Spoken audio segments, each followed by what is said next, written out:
Hi there, and welcome to our beginner's guide for the UL Marsipod kit. First off, we're going to go over what's inside the box. Inside the box, you get the pod charger, you get the pod itself, and one empty pod for filling with your e-liquid. You also get a user manual and a little USB cable for charging. So let's go over filling up the device for the first time. Now, this is a mouth-to-lung device that is quite low wattage, so it's really designed ideally for nicotine salts. For PG-VG ratios, you want something that's at least 50 PG. You can go up to 70 PG, but I would recommend sort of 50-50 as being the ideal ratio for this kit here. And nicotine salts, anything up to 20 milligrams is perfect. That's what I use in this. So first off, we'll show you how to fill up the device for the first time. First thing you do is get the pod and pull this bit from the top. You will notice at the bottom there's a little bit of plastic film that's just covering up the contacts there.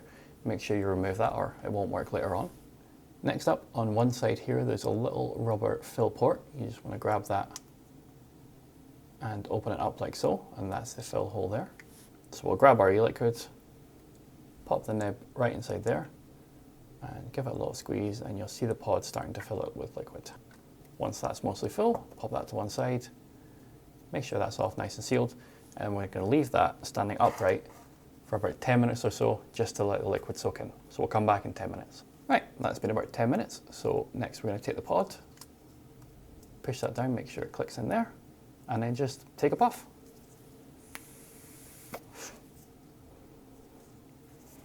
Perfect. So you'll notice that there's no adjustment to be made on the device here. And you'll notice that there's also this bit here, and what's this for? So this little thing here has a small battery in it. It'll last you maybe an hour or so. But the larger thing here is for keeping this topped up, keeping this battery topped up, and then you can also charge this as well. So this is kind of like a portable charger for the actual puffer itself. So what you can do is you can slide that in there. You'll see these lights at the top light up. That's showing your battery level. So 3 out of 4, about 75%. And then on the front, you'll see that light blink, and that means it's actually charging up there. And what you can do is you can slide it up, take a puff while it's still inside there, or you can take it out and put that to one side and just have something nice and small.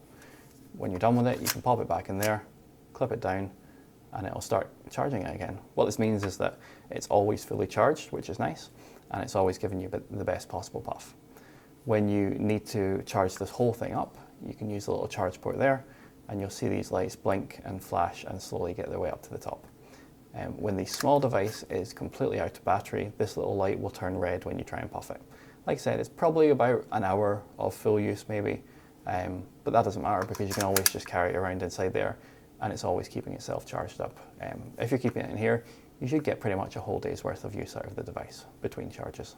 Next up, we're going to go over changing the pod. So why would you actually need to change the pod? Now the pod contains the coil or the atomizer, and this is the part of the e-cig that's actually doing all the work. It's what's turning the liquid into a vapor for you to inhale. Just by the nature of how the whole process works, this will degrade over time. Deposits will build up on it and it will start to lose performance, and it is a consumable part of the device, so it will need changed. When do you need to change the pod?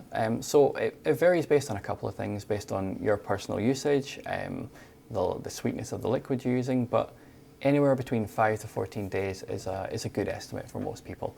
How will you know when you actually need to do that? Well, a couple of indicators. First off, you might notice a little bit of leaking or seeping around the outside of the pod, inside the device itself. You might notice when you're trying to puff it, it doesn't taste as good as it used to, or even tastes a little bit burnt. Or you might notice that it's kind of gurgling or bubbling a little bit when you're puffing, or maybe even sort of spitting at you a little bit. These are all good signs that it's time to change the pod. So we'll show you how to do that now. It's really simple.